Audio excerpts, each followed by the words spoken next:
sa mga he is a righteous.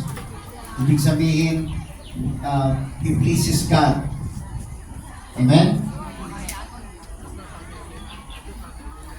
Job is a righteous man. Why? This is the Because it flower says there, we if display you want to read in the the flowers here Job because chapter 1, this is their the Lord has for the seen Chinese New Year. Job as a righteous. Why?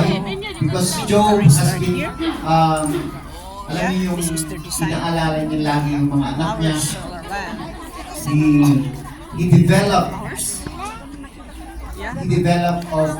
offering. Manang Beatrice, what kind of flower is Pakakasala that? yung mga anak niya, so he has to Yes. develop yung Daisy. purification. This one? He always does the purification. Amen? So here,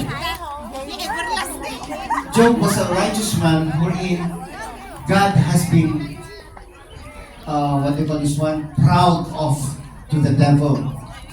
If you go to read in chapter 1, there was one time that the devil challenges God himself.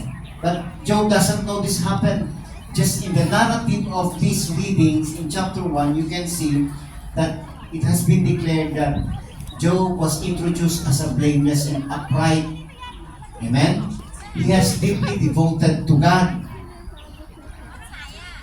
Yung nangyayari in the spiritual realm, Satan challenges Job's faith, claiming that Job only serves God because of his blessing. Because if we are going to know the life of Job, Job was very blessed.